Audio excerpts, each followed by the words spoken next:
Kita akan masuk teman-teman sekalian, lanjutan hadis kita. Semoga Allah berkahi hadis nomor 309. Dan ini urutan ke-13 dengan sanad yang sahih. Dari Abu Hurairah radhiyallahu anhu dia berkata, Rasulullah sallallahu alaihi wasallam bersabda, "Kullu sulama minan nasi alaihi sadaqatun kulla yawmin tatlu'u fihi syams. Ta'dilu baina ithnaini sadaqah. وتعين الرجل في دابته فتحمله أو ترفع له عليها متاعه صدقة والكلمة الطيبة صدقة وبكل خطوة تمشيها إلى الصلاة صدقة وتميط الأذى عن الطريق صدقة." Artinya, setiap hari di mana matahari terbit padanya, setiap persendihan manusia mempunyai kewajiban sedekah atasnya. Engkau mendamaikan dengan adil di antara dua orang adalah sedekah. Maksudnya yang sedang bertikai. Engkau membantu seseorang pada kendaraannya. Engkau memberinya tumpangan atau mengangkat barang-barangnya ke atas tunggangan atau kendaraannya adalah sedekah. Kalimat yang baik, tutur kata, nasihat, teguran, sapaan, yang baik adalah sedekah. Setiap langkah yang kamu ayunkan untuk sholat adalah sedekah. Dan setiap engkau menyingkirkan sesuatu yang mengganggu dari jalan adalah sedekah. Hadis ini diriwayatkan Bukhari dan juga Muslim. Hadis ini teman-teman sekalian seperti biasa kita coba bedah lebih dalam dan coba mengambil mutiara-mutiaranya. Kita berharap Allah subhanahu wa ta'ala mengikhlaskan niat kita dan juga menjadikan ini sebagai tambahan amal kita. Serta menyampaikan ilmu yang benar kepada kita tentunya. Potongan pertama dari sabda Rasulullah SAW ini adalah kullu sulama minan nasi alaihi sadaqah sadaqatun kulla yawmin tatlu fi syams. Saya ulangi. Kullu sulama minan nasi alaihi sadaqatun kulla yawmin tatlu fihi syams. Semua persendihan manusia harusnya dia bersedekah setiap hari dia hidup atau selama dia hidup. Dan ini adalah sebuah hukum dari Allah Subhanahu wa taala kalau semua manusia, di sini dikatakan minan nas, bukan dikatakan minal mu'minin.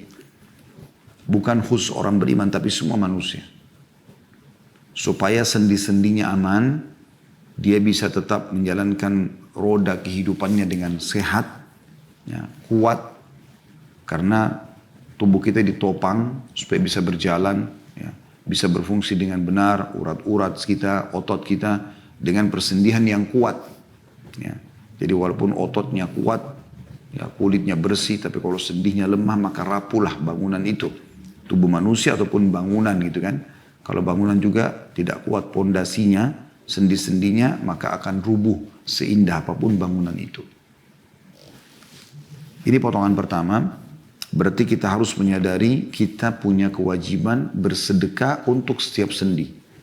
Di dalam riwayat yang lain disebutkan bahwasanya dalam tubuh manusia, kata Nabi SAW, ada 360 sendi. Dan subhanallah, di masa kita sekarang ini ada penelitian yang detail sekali. Saya pernah dengarkan ceramah seseorang, syekh di Saudi. Dia mengatakan dia berbicara dengan seorang dokter yang mengadakan penelitian dan itu hasil penelitian internasional. Ternyata sendi-sendi manusia tepatnya ya dengan semua yang kecil dan yang besar itu 360 sendi. Dan ini membenarkan mukjizat atau ini membenarkan risalah Nabi Muhammad SAW dan merupakan mukjizat ilahi di mana Nabi SAW menyebutkan di masa itu belum ada alat-alat canggih seperti sekarang bisa mengetahui dan menyampaikan ada 360 sendi manusia. Itu hadis riwayat Bukhari, sebagaimana juga di sini hadis riwayat Bukhari. Lalu kemudian potongan yang kedua, Nabi SAW memberikan kepada kita solusi. Bagaimana sih menyelesaikan sedekah buat sendi-sendi itu supaya aman? Di antaranya beliau mengatakan di potongan kedua, dan ini adalah anjuran pertama dalam hadis ini untuk menyelamatkan sendi kita. Yaitu ta'dilu baina itsnaini sadaqah. Engkau mendamaikan atau menghakimi di antara dua orang dengan adil adalah sedekah. Dan ini teman-teman sekalian adalah sebuah ibadah dalam Islam. Yang lawannya supaya mudah kita pahami adalah mengadu domba. Membuat perpecahan. Ya, membuat kekacauan. Islam selalu mendahulukan perdamaian. Nabi Muhammad SAW jangankan berbicara menghadapi orang-orang beriman. Menghadapi orang kafir saja. Contoh paling nyata perang Khaybar. Benteng Yahudi, 9 benteng Yahudi itu. Nabi SAW datang dengan pasukan yang besar 1.400 orang dan Allah sudah janjikan akan menang. Ada yang dibuka dengan kekuatan, ada yang dibuka dengan perdamaian. Nah waktu Nabi SAW menerima perdamaian dari sebagian benteng Yahudi. Sebenarnya Nabi SAW mampu untuk menyerang mereka. Tapi Nabi SAW ingin menunjukkan kepada umat ini, umatnya, Nabi Muhammad SAW, umat Islam, dan seluruh dunia. Karena kisahnya akan selalu dikenang sampai menjelang hari kiamat nanti. Ya, bahwasanya Islam mendahulukan perdamaian. Kita disuruh dahulukan perdamaian.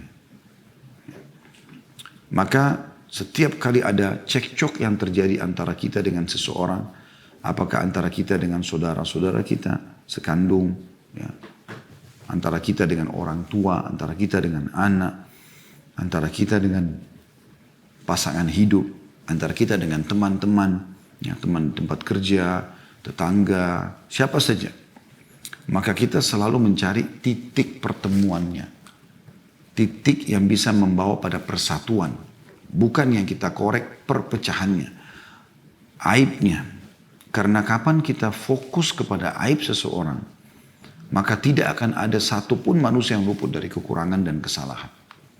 Jadi hai Anda yang sibuk mencari aib-aib kaum muslimin, mencari aib orang, maka hati-hatilah.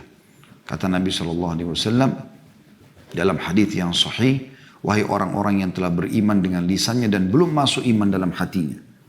Jadi dalam hati tidak ada imannya. Dia cuma lisan saya, iya saya beriman, saya muslim, tapi tidak ada dorongan dari dalam hati yang memang raja atau mahkota dalam diri dia. Ya, karena hati itu adalah mahkota atau rajanya tubuh kita ini yang akan membuat tubuhnya memang istiqomah dalam kebaikan dan terus jauh dari keburukan. Kata Nabi SAW, wahai orang yang telah beriman dengan lisannya tapi belum masuk iman dalam hatinya, berhentilah mencari-cari aib kaum muslimin.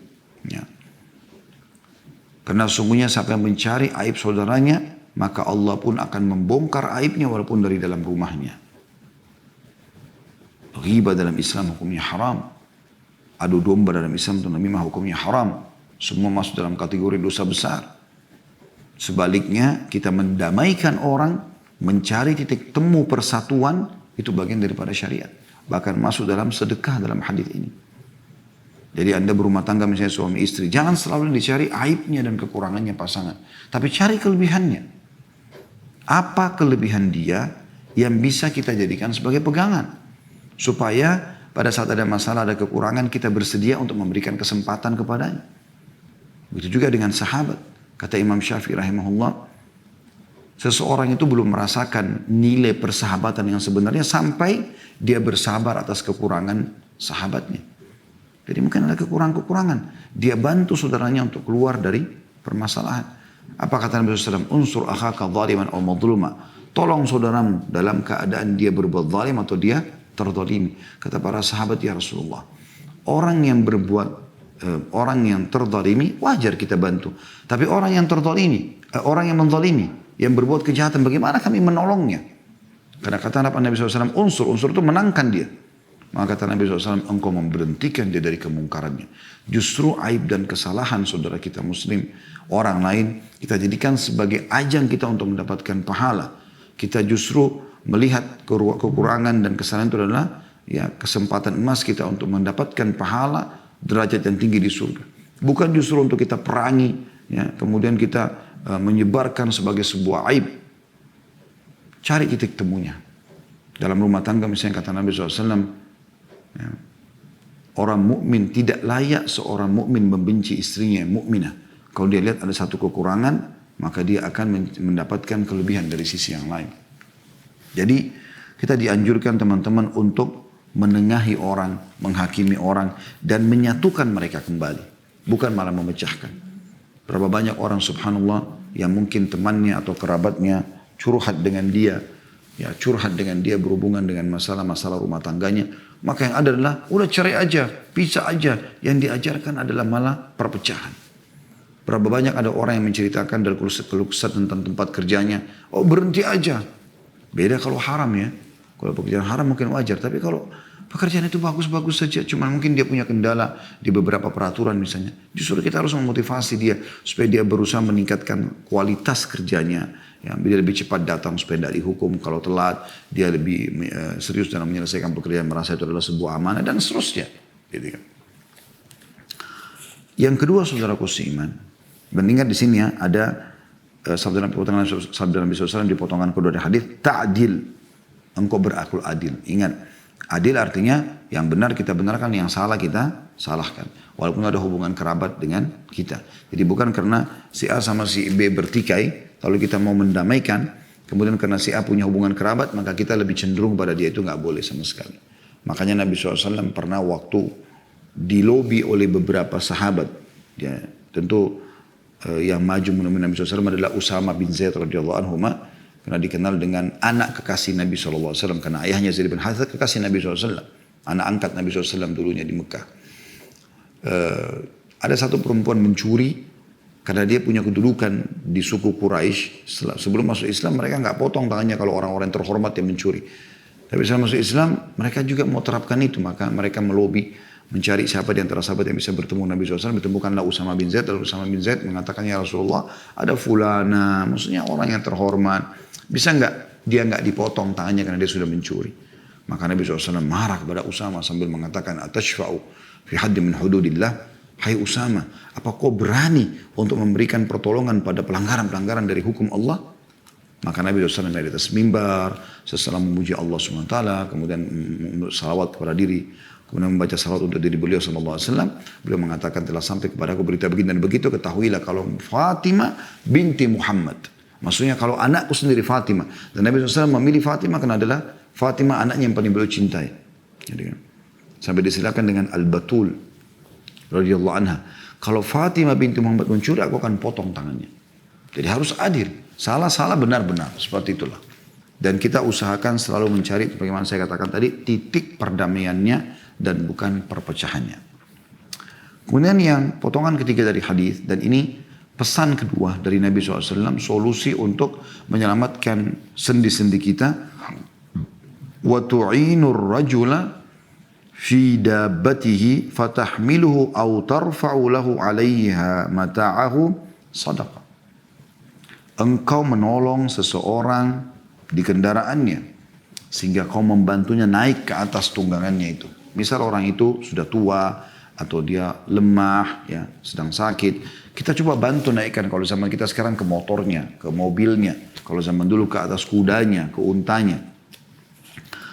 Atau engkau menaikkan barang-barang dia, mata'ahu berarti barang-barangnya, ke atas tunggangannya, kayak belanjaan kresek habis belanjaan di zaman sekarang atau apalah gitu ya. Maka itu juga sedekah. Itu juga sedekah. Yang kadang-kadang saya lihat agak unik ya dalam masalah rumah tangga misalnya. Saya melihat masih jarang di antara kaum muslim menerapkan saling berta'awun, bekerja sama yang baik dalam ketakwaan, kebaikan di antara suami istri misalnya. Alangkah indahnya rumah tangga itu kalau suami selalu mau mengejar surga dari istrinya dan istri mau mengejar surga dari suaminya. Sehingga mereka satu sama yang lain, apalagi nih yang saya mau buat pasangan saya. Yang itu semua adalah pahala. Dengan keikhlasan, dengan ketulusan. Walaupun untuk perbuatan kecil, bisa saja besar di sisi Allah Subhanahu Wa Taala. Mungkin Anda cuma menyiapkan makanan sebagai istri yang kesukaan suami. Mungkin Anda hanya sekedar memijitnya, menghilangkan rasa sakitnya. Atau misalnya lebih menambah ekstra perhatian pada saat dia sakit. Atau mendengarkan keluh kesahnya. Membantu memberikan pendapat-pendapat positif misalnya gitu ya. Begitu juga Anda sebagai suami, bagaimana kebutuhan istri Anda penuhi selama Anda mampu dengan mengejar pahala, yakin itu sedekah yang paling besar. Ya, sebagaimana Nabi SAW mengatakan juga, ya, amal yang paling Allah cintai dan besar pahalanya adalah memasukkan kegembiraan dalam hati seorang muslim. Itu amal yang paling Allah cintai. Itu luar biasa gitu. Ya. Maka ini termasuk amal yang dianjurkan oleh Nabi SAW. Kita membantu seorang muslim untuk naik ke atas tunggangannya. Ya, kadang-kadang suami istri habis belanja, mentang-mentang suaminya yang bawa belanjaan, Istrinya cuek, langsung naik ke mobil. Nah ini kesempatan nih, kapan lagi saya bisa perintah suami saya. Itu syaitan bisikan dia. Keliru. Justru Anda jangan naik mobil sebelum suami naik. Kalau suami mau turunkan dari troli belanjaan di supermarket, misalnya barang-barang belanjaan, Anda ikut andil masukkan ke bagasi. Suami juga begitu, jangan juga sebaliknya. Istrinya yang dorong kereta atau troli, kemudian sampai ke mobil, dia naik, dia starter mobil, kemudian langsung saja dia biarkan istrinya seperti pembantu mengangkat semua barang. Enggak, dia turun bantu. Gitu kan. Dia coba, kecuali Anda punya supir, ya, ada driver, mungkin lain. Tapi kalau enggak, saling bantu membantu. Nabi SAW diceritakan oleh Aisyah radhiyallahu anha, beliau kalau di rumah, maka beliau melakukan hal-hal yang membantu keluarganya atau bahkan memenuhi kebutuhan hajat beliau sendiri. SAW bahkan kata Aisyah radhiyallahu anha, beliau pernah menjahit sendalnya sendiri yang putus, ya seperti itulah. Jadi itu amal yang luar biasa gitu kan. Maka menolong orang lain, mendahulukan orang lain, ya, memudahkan orang lain, bagian daripada sedekah, pahala yang besar. Yang ketiga pesan Nabi SAW, dan ini adalah potongan keempat dari hadis, wal kalimatu thayyibatu sadaqah. Dan kalimat yang baik adalah sedekah. Kalimat yang baik puncaknya adalah nasihat karena Allah dan Rasulnya. Ya, kalau kita sekali lagi melihat aib pada saudara kita muslim, bahkan orang non muslim pun kalau kita ada sesuatu yang tidak baik, alangkah baiknya kita nasihati, bukan kita jauhi. Ingat, ya tunggangilah tanda kutip di sini kekurangan dan aib orang lain untuk kita mendapatkan tambahan pahala. Bayangkan teman-teman kalau semua orang sudah beriman, kualitas imannya semuanya sangat bagus, Anda mau dapat pahala dari siapa? Gitu ya. Bisa tapi sangat kecil. Tapi kalau ada pelanggaran maka disitulah puncak daripada pahala yang Anda bisa dapatkan. Ya. Anda sampaikan kalimat-kalimat yang thayyib, yang baik, nasihat, ceramah kah, atau nasihat secara langsung gitu kan. Atau mungkin tegur sapa yang santun. Assalamualaikum warahmatullahi wabarakatuh. Sampai Nabi SAW mengatakan kalau dua orang muslim bertemu maka yang paling baik adalah yang memulai salam. Sapaan yang baik. Assalamualaikum. Semoga keselamatan selalu untukmu. Atau untuk kalian. Warahmatullah. Semoga rahmat Allah. Rahmat itu rezeki karunia yang besar. Selalu juga diberikan kepadamu. Wabarakatuh. Dan semoga penuh dengan keberkahan. Maksudnya cukup untukmu. Tegur sapa. Apa kabar akhi? Apa kabar ukhti? Ya. Apa yang bisa anda bantu? Apa yang bisa saya bantu misalnya? Jadi kalimat-kalimat yang baik. Santun. Tidak emosional. Anda boleh marah. Tapi pada saat terjadi pelanggaran agama yang besar misalnya. Tapi kalau selain daripada itu anda toleransi. Jadilah orang teman-teman yang insya Allah ya, akan selamat dari uban yang banyak, akan selamat dari kerutan-kerutan di wajah misalnya, dan kelihatan lebih tua, karena memang Anda selalu lunak, ya, selalu memudahkan permasalahan, ya, bukan menganggap remehnya, tapi memudahkan selama bisa. Kata Nabi SAW, yassiru wa la tu'assiru, mudahkan jangan persulit, wabashiru wa la tunafiru, sampaikan berita gembira tentang surga, tentang janji Allah, dan jangan buat orang lari. Semuanya penuh dengan ancaman, semuanya penuh dengan melototnya mata, lototan mata, pukulan tangan, ya, bukan seperti itu. Kemudian juga masuk dalam kalimat thayyibah juga adalah doa yang baik, mendoakan yang baik, ya. Ini semua masuk insya Allah. Ini potongan keempat dari mutiara hadits dan peringatan atau amal yang ketiga yang bisa bersedekah untuk sendi-sendi kita. Potongan yang kelima dari hadis, dan ini adalah anjuran yang keempat, dan ini jadi saksi bahasan kita adalah, karena sesuai dengan pasal kita berjalan menuju ke masjidnya, wa bi kulli khutwatin tamshiha ila sholati sadaqah. Dan setiap langkah yang kau langkahkan ke masjid dihitung sedekah. Jadi misalnya gini, kita kan punya 360 sendi ya. Saya coba praktikin ya, teman-teman juga kalau yang ke masjid coba praktikin. Beberapa hari ini saya pernah coba praktikin jalan. Subhanallah dari kantor ke masjid di sebelah kami. Ya. Itu dari kantor jalan tidak jauh sebenarnya. Tapi itu tidak kurang dari 100 langkah. Bahkan bisa lebih. Dari pintu kantor kami menuju ke masjid yang ada di BLK. Itu ya, sekitar 100 langkah. Pulangnya 100 langkah juga. Bahkan bisa lebih daripada itu. Artinya dalam 2 kali saja sholat itu udah tertutupi semua 360 sendi. Belum juga diangkat derajat sebagaimana kita sudah jelaskan pada hadis-hadis sebelumnya ya. Setiap langkah kita dicatat 1 pahala, diangkat 1 derajat. Yang satunya diampuni dosa.